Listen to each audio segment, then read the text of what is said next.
Right, good day, class. So today we're going to continue on our look at sustainable development. And remember, when we defined sustainable development, we said that any form of development that is considered to be sustainable is one that does not deplete a nation's resources, right? To the point that future generations will be unable to use the resource in the same way that our generation has been able to. All right, so we understand the idea of sustainable development. We first started to look at natural resources, right? And now we are going to look at human resources because it's the human resources that determine whether or not our development is in fact sustainable, because it's the human resources that will create, that will nurture, that will use, that will produce, that will work with the natural resources in any environment. And unlike many natural resources, human resources, we refer to it as a renewable resource. Because remember, we said that renewable resources are resources that can be replenished. Human beings are replenished through procreation, when we through intimacy create children, right? And that is how we keep our species, that's how we keep our population growing and thriving. So what are resources? Are resources anything living or non-living that is available to us, all right, that we can use to meet our needs and wants in society? So human beings are resources, and the resources that we have as human beings is that we have skills, we have time, we have energy, and we have abilities that we can use, right? So that is what makes human beings a resource, right? So we are resources because we have skills, time, energy, and abilities, right? So it's anything that is living or non-living, right? And that is why we have a natural resource, which would be the non-living resource, and we have the living resources that in this case would be our human resources, all right? So again, human beings are resources because we have skills, time, energies, and abilities. So because of that, we have to ensure that the human resources in any nation, in any country, is properly developed, right? Because for us to be successful, right, there are a combination of factors that we need to think about. We have economic factors that we need to consider, and we have non-economic factors that we need to consider. So the economic factors are the people and the natural resources. So let us zone in on the people in terms of them being successful. So when we're looking at a successful modern society, depends on a combination of economic contributions. So the economic contributions cannot be maximized upon if these people are not healthy, right? The non-economic contributions are socialization and attitude. This comes through education.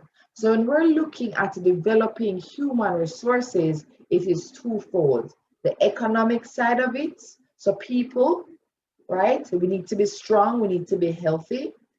And when we are now physically able, because we have our physical health, our attitudes and how we're socialized will determine how this healthy person will contribute to society. Because you can be physically healthy, but if you are not educated, and educated doesn't only speak to formal education, but if you don't understand the values that you must have, the attitudes that you must have. And attitudes that can include things such as hard work and being educated formally through a school system, or well, yes, you have different types of school system. And why I paused there in terms of formal education, because when I say school system, we think of usually sitting in a classroom and learning different subjects, but we can have school systems. For example, we have technical and vocational education that looks at training and teaching a skill. So when we're looking at non-economic socializations and attitudes being a contribution, it means that when we have an appreciation of the skill that we have and understanding the value of hard work and needing to apply that skill because we're contributing not only to our own personal development, but the development of the nation. This is why we say if we're going to have any success, we are going to have to look at the economic contributions, the people themselves, and the non-economic contributions, right? When we are trying to develop human resources. So developing human resource or developing a human resource is about ensuring that each worker is enabled to contribute as much as he or she can and in a way that best suits his or her capabilities, skills, and talents. What does that mean?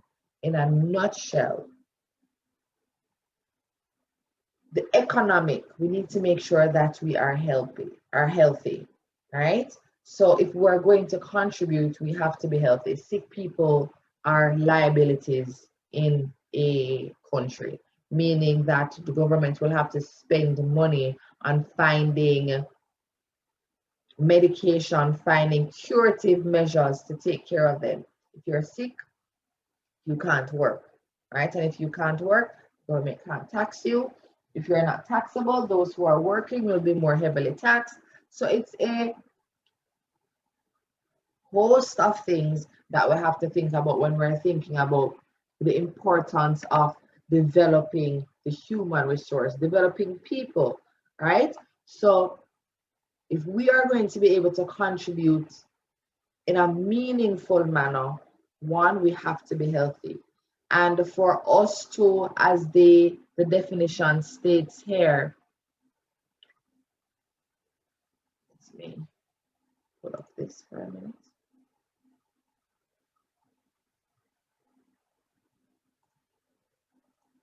So as the definition states here, so we have to ensure that we are enabled to contribute as much as we can in a way that best suits our capabilities, skills, and talents. This part of it looks at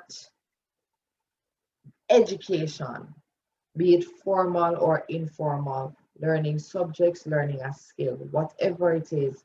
For us to understand our capabilities and skills and talents, we must be trained, we must be taught how to best use our capabilities, skills, and talents.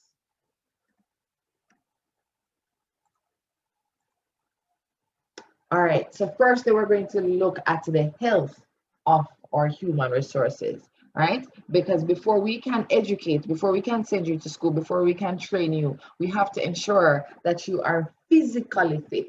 You are physically able, right, to learn. You're physically able to train. You're physically able to enter the workforce.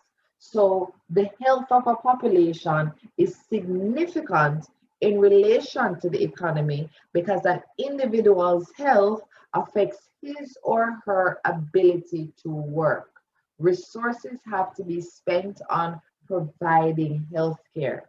So the government provides health care because we need to have a healthy population if we're going to have a growing and prosperous population, right? The health of the region is the wealth of the region. And this was a quote that came from the 22nd conference of the CARICOM heads of government that was held in 2001, right? Where they clearly stated that, listen, if we are going to have a wealthy region, it has to be a healthy region. So it clearly links population's health with economic development and the stability of the region, right? An unhealthy workforce where people are ill, excuse me, where people are ill or malnourished will not be as productive. And we can clearly see that.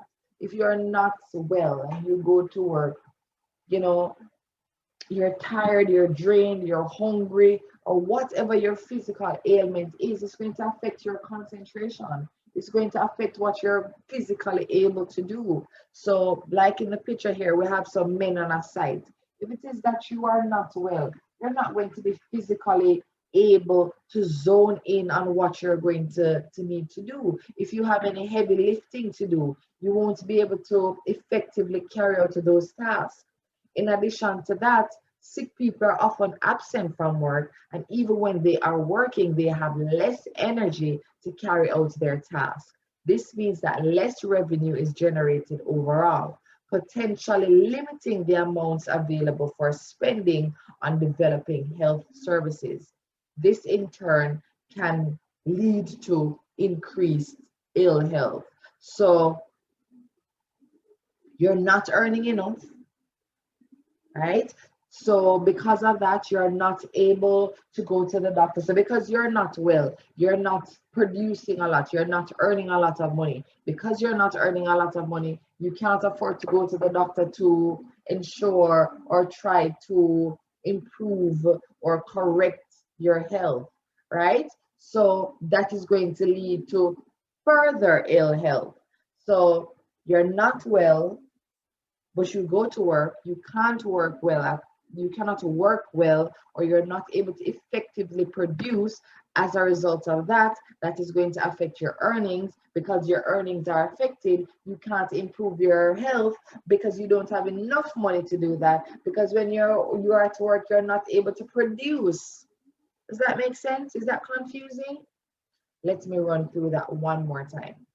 So if you are not in good health and you do go to work, because you are not well, it's going to affect how much you can do, what you can produce, what you can contribute, right? So your performance will be diminished, your performance will be lowered, your performance will be decreased because of this reduction or this decrease in productivity. You're going to have a decrease in the earnings that you're going to have. Because you are earning less, you are not going to be able to afford to go to the doctor or buy any medication that you may need to improve your health, right? And if you had improved your health, you'd be able to function better at work and earn more. So because you're not able to do that, you're going to continue working in a reduced state of health or a limited state of health. And that in turn can lead to even, you can have a case where you become sicker or your health is further impacted because you continue to work in an untreated state. So you're not able to get better because you're not producing. Because you're not producing, you're not earning, and so you have to continue to work in your ill state. And because of that, you will only get worse, right? So a healthy population makes a greater contribution to economic development, which itself leads to improvements in health provisions, all right? So we have our health chart here. Well, we don't refer to it as a health chart. We refer to it as a food pyramid. So these are the food groups that we're supposed to be eating from. But we'll look at it later, and you can pause the video and look at what you're supposed to be eating from the different food groups. So nutrition. Nutrition is a key factor in achieving and maintaining good general health right? And to obtain good general health, we have to ensure that we are eating a healthy and varied diet, right? Meaning that you are eating from all food groups, all the food groups that you see here. You're eating from each of them. You're eating different things, right? So you have a variety of nutrients that your body is able to take in. Nutrition involves supplying the body with the substances or nutrients it needs in order to perform various functions, including growing, fighting off infection, repairing damage, and bringing about recovery after illness. So you know that there are things that you can eat that will fight off infection. You can have your garlic, you can drink your garlic tea, you can drink your cerasee, you can take your vitamins, your daily vitamins. You can, have your necessary vegetables that you need to build up immune health so that your vitamin C, eating your oranges. So if you do become ill, your body is able to recover from that illness quickly, or at least, in a short period of time. So proper nutrition makes a significant contribution to alleviating or avoiding many common health problems. Poor nutrition, on the other hand, leaves people susceptible, meaning that you're prone to picking up common illnesses. And when you are not dieting well, and dieting doesn't mean you're limiting your food, a diet is essentially what you eat. So when you eat certain things, meaning, they're high in salt, high in sugar, high in fats, you are at a greater risk of contracting, common illnesses like you catch the flu frequently because your body is not strong, right? Or anything that is going around, you catch it, you get sick because your immune system has been weakened because of the amount of salt you eat, the amount of sugar, the amount of fat. You're not having a varied diet, meaning that you're not taking your foods from the different levels of the food pyramid. All of these have a lasting impact. So while some people may have an unhealthy diet, there are people in the Caribbean who simply do not have enough to eat at all and are consequently undernourished and suffer from malnutrition. The common factor causing malnutrition seems to be lack of access to food supply, which is usually associated with low income and therefore low purchasing power. Some people simply cannot afford to buy the food they need in order to be healthy. So what this means, and I'll bring you back to the pyramid. So this is where this is the food pyramid that we look to see if we're getting enough nutrients. So if it is that you need to ensure that you're eating your bananas, you're eating your lettuce, you're buying your apples, you're eating grapes, you have all of these fruits here. You, from your proteins, you're able to eat chicken, you're able to eat different types of fish. From your grains, you can have your wheat bread, you can have your pasta. From the herbs, you have different healthy oils like fish oils that are good for building your immune system. If it is that you are a low income earner, you are going to be unable to buy certain things. And I can even make reference to, buying things like ramen noodles, right? Ramen noodles has been proven to be a very unhealthy food choice because of the amount of sodium that is present in a bottle of in a container of ramen noodles. But you know what? People will buy it because if you're hungry, you can just throw some hot water on it, right? Wait for those noodles to soften up and you have a quick meal, despite the fact that it is very unhealthy. It is the same for a lot of tin foods that we eat, right? Because they are affordable, you just grab something and go. A lot of the snacks that we buy, you're hungry, you can't necessarily get a meal, right? You'll go and you'll get a box drink and some chips, right? Box drink is filled with, sugar, and the chips is filled with salt. So you may have alleviated your hunger, but you have not nourished your body because there are no nutrients in what you would have eaten, right? So addressing malnutrition is an ethical imperative, but also has sound economic reasons since its negative effects produce both private and public costs. Malnutrition leaves people more vulnerable to other illnesses, which may lead to death. So there is therefore a negative effect on a country's human resources.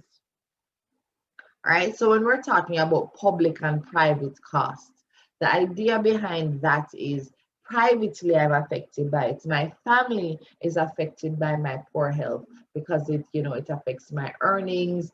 The family has to spend on the ill person. So privately we are affected, but there are also public costs because if you are not ill and you have to be at home, you're not out producing. Right? If you're not out producing, your family can be impacted by this.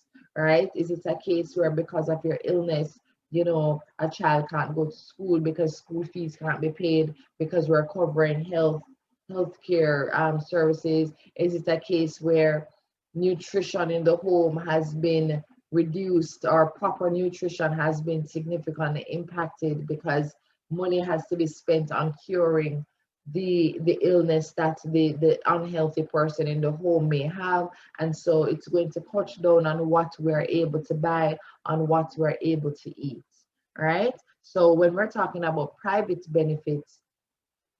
cost, I should say, it affects the family from a private perspective, meaning that there are changes and adjustments that will take place within that family. But on a whole, the public cost will be this person is out, this person is out of work, this person it can be out of work because they're taking sick days, or this person can be out of work as in they are unemployed because they're unable to carry out their duties. And because they are unemployed, other things are going to be impacted in their home. Will it affect the children going to school? If children are not going to school, what are they going to be participating in? Are they going to be productively engaged and not to be participating in illegal or unnecessary activities? That can be the case because someone is not working, you cannot go to school, you're home idling, and they always say the devil find work, works for idle hands. So we have to think about it from that perspective. Also, if you have reduced income in the home and the members of the family are not properly nourished, if the child is able to go to school, can the child learn if they are hungry? If another person is also in the house and they're not eating well, and they also catch every flu, every virus that comes around, they catch it because of their health, that is going to affect the public because the government is going to now have to find ways to take care of these people. If education of the child is impacted, that's going to have long-term effects. But we'll look at that later on. But that is essentially what I mean when I mention private and public costs. The family is impacted, but whenever the family is impacted, the public is also impacted. Lifestyle choices, health, and human resources. People make choices about their diet, right? About how they live their lives and about the activities in which they engage. Some of these choices are beneficial to health, while others are not. Things that are not beneficial to developing the human resources, right? And this is things that are not beneficial to us as a people. Because remember, we say we are resources because of our skill or energy or time or capabilities. And alcohol abuse, that will not facilitate a healthy individual. Your mind will not be healthy because of it. Your body will not be healthy because of it, right? Drug abuse, same thing. Body and mind are significantly impacted when we we abuse drugs, right? Any form of drug, anything that is abused is something that is being used out of its prescribed usage. So even if you have medication from a doctor and you're supposed to take one and you're taking three, it is considered to be drug abuse. Or any other form of drug, anything that is altering the mind and is going to affect your physical capabilities, it's going to affect your productivity. Smoking, clearly we know the impact of smoking on our lungs, right? We know the connection to diseases, to cancers that smoking has. Unsafe sex, also, exposure to diseases that can be transmitted from person to person, right? Um,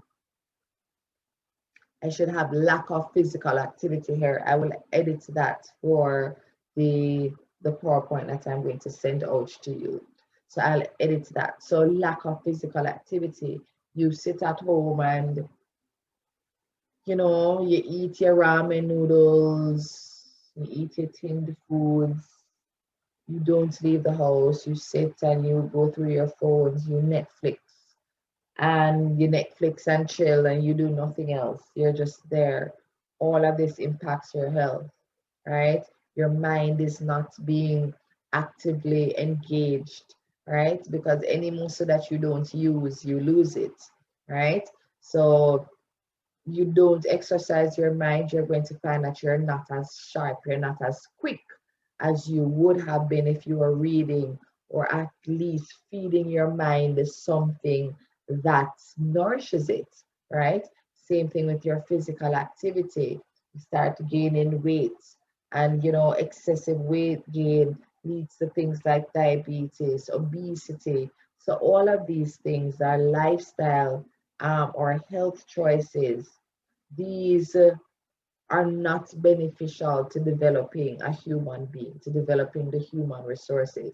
Because again, remember when we're talking about human resources, we're talking about the capabilities of a human being that comes through their skills, that comes through their time, that comes through their energy, that comes through their capabilities.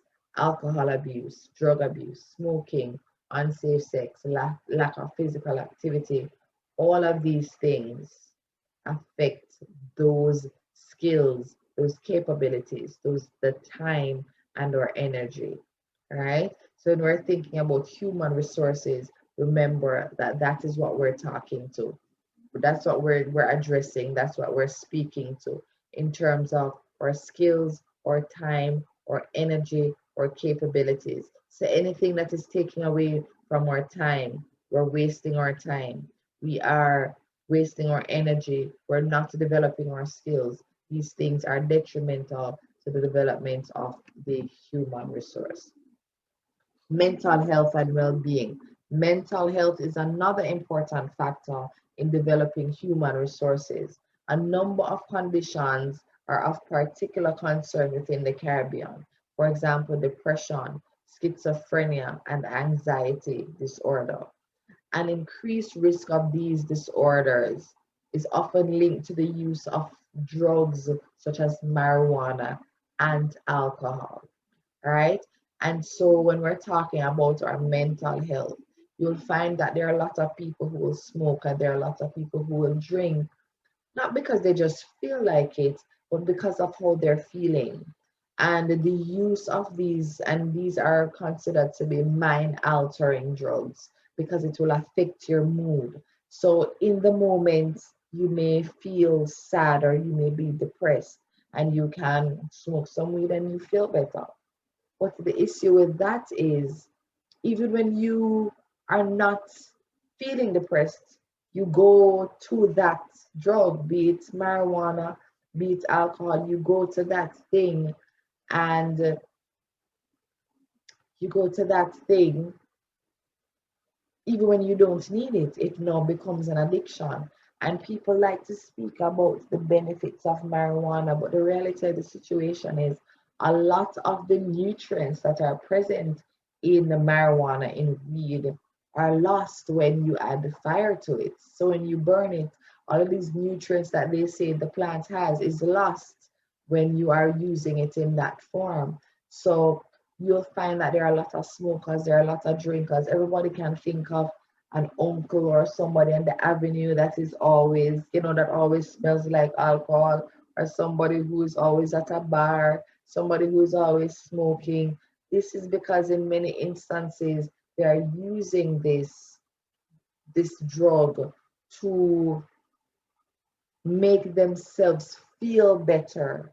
So many people are not aware of their mental health. They're just thinking, I don't feel good, and just drink some alcohol. But the problem with alcohol and any form of drug is that whatever problem that you have, drinking it does not remove that problem. So if you're depressed about not working, if you're depressed about something not being present, or something that is present that is causing you to be unhappy, drinking or smoking does not remove those things, right? We have to try to address our mental health and well-being by addressing the problems that we have, instead of trying to find things to distract us from a problem. Because you can be distracted from a problem, it does not remove the problem. It means that you're just looking away from what that problem is. So mental health and well-being is another important factor in developing the human resource. Because if you are drinking or smoking or whatever it is, you're unable to address the issue. If it is that, say you don't drink or you don't smoke, but you are not feeling healthy in your mind, it's going to affect your productivity.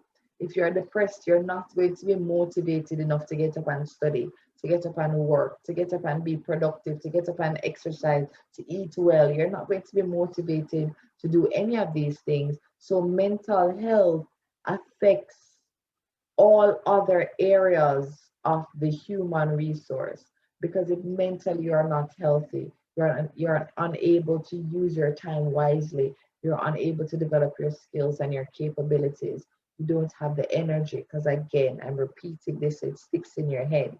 When we're talking about human resources, humans are considered to be resources because of their what? Because of their skills, because of their time, because of their energy, because of their talents, because of the capabilities that they have.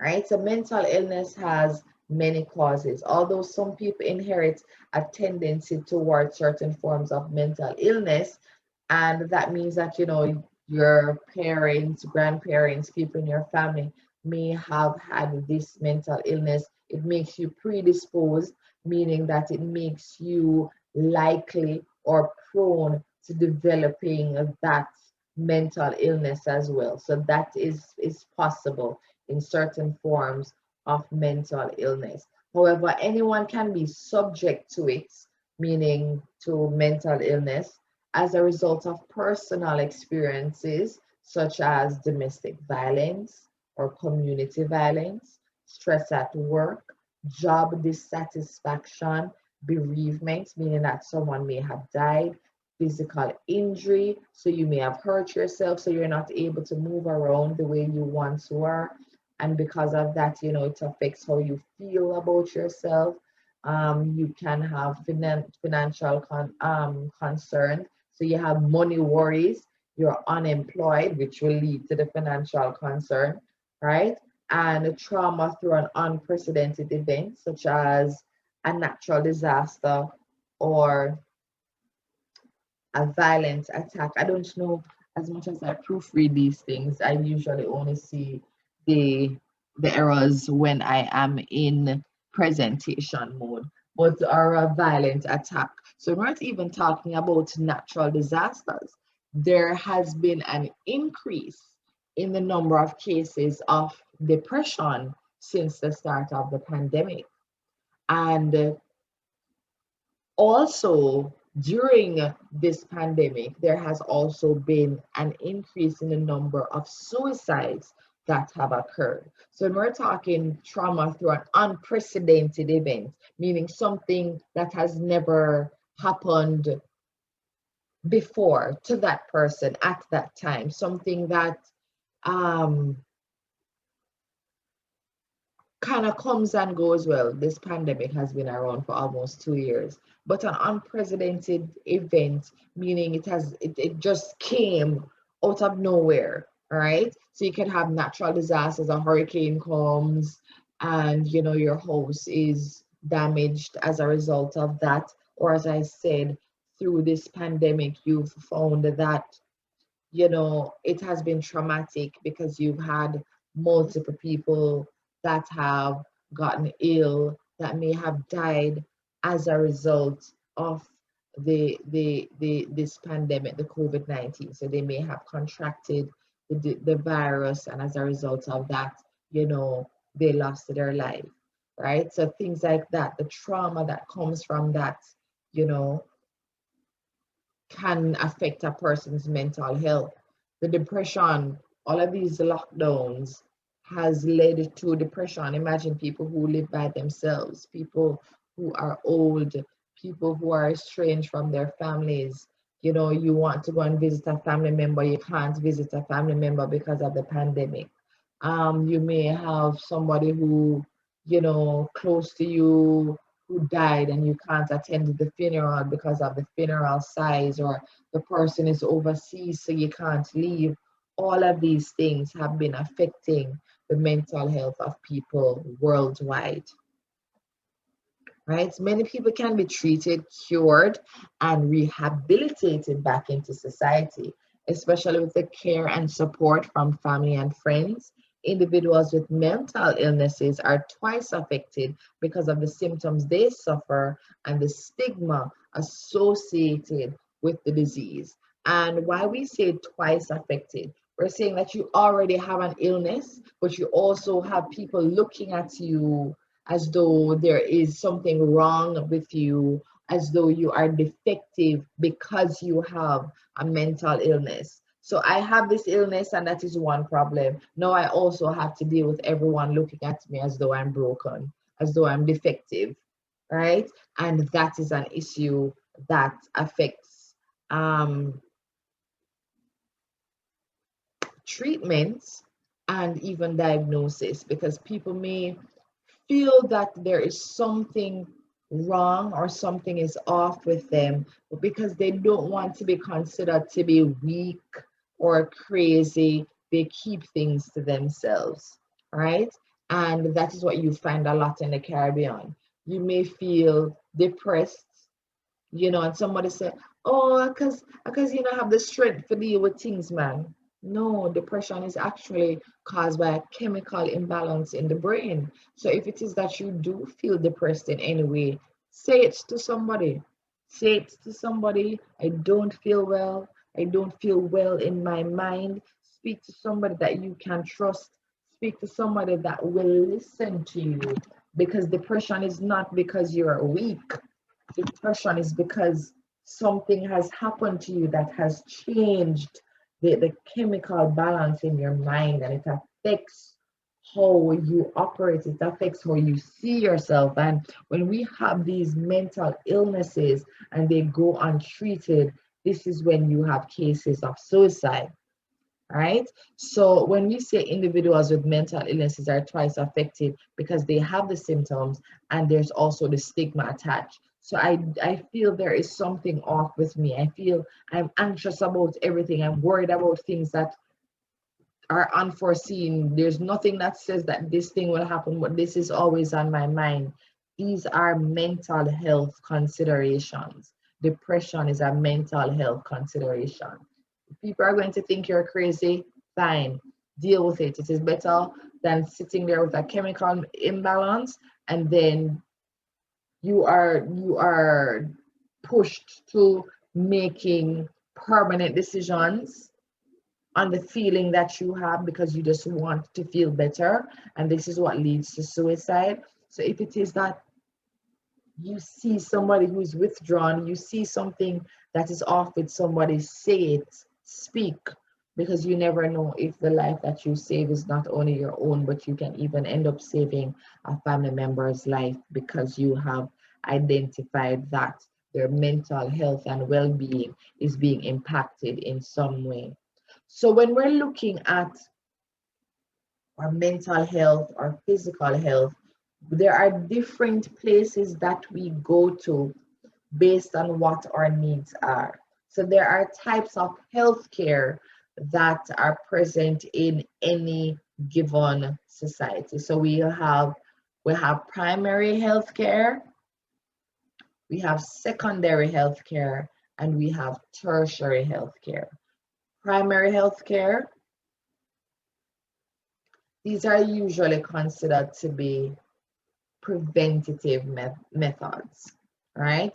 So we ensure that you do not get a disease. We prevent it from happening. So when we're looking at healthcare, let me touch on that first. So when we're looking at healthcare, whether it's primary, secondary, or tertiary healthcare, healthcare is an all-embracing term for physical, mental, emotional, and spiritual well-being. Good health can be maintained at three levels: primary, secondary, and tertiary healthcare. Primary healthcare refers to the care provided by the National Health Services to prevent individuals from contracting diseases or illnesses. Such healthcare can take the form of educating the population about a healthy lifestyle and the conditions that create illnesses, promoting good nutrition, environmental sanitation, exercise and good hygiene, providing mental health and geriatric services, dental care services, pre and postnatal care, immunizations, training for primary healthcare workers. So when we're looking at primary healthcare, when we're talking about primary anything, when we say the family is the primary agent of socialization, we're talking about the first phase. So what we're going to do is make sure that you don't get it. So you will see in many schools, they have withdrawn certain sodas, certain drinks that are considered to be too sugary because they have realized that there has been an increase in the amount of cases of diabetes that they're seeing, even juvenile diabetes. So diabetes is becoming something not of the old, but the young people are getting it because of what they're eating. So you'll see billboards that talk about, having one less drink, one less sugary drink, replace it with water. They will encourage people to go outside and move around, go outside and play. Well, not right now. Not right now during the pandemic, if you're going to be playing, you're going to be playing by yourself. So you can go out, you can jog, you can ride your bicycle, you can walk, you can do whatever you need to do. You can exercise at home. If gyms are open, you can go there and exercise there. We're talking about environmental sanitation. We hear about this all the time. Wash your hands, sanitize, social distance, clean up your areas, wash what needs to be washed. All of these things are preventative measures because what they're trying to do is not to have a case where we have to cure all of these people or provide medication for all of these people. Keep yourself safe, keep yourself healthy so you don't have to use our healthcare services. All right? So that is the idea behind that. And then we have secondary healthcare. Secondary healthcare refers to the curative aspects of healthcare. It emphasizes early detection and treatment of illnesses already contracted. This type of healthcare includes measures such as injections, referral of patients to other medical facilities and services, quarantine, isolation, counseling, rehabilitation, providing screening or scanning services. So primary healthcare, we're trying to ensure that you don't get it. So this is what you're going to have to do to not get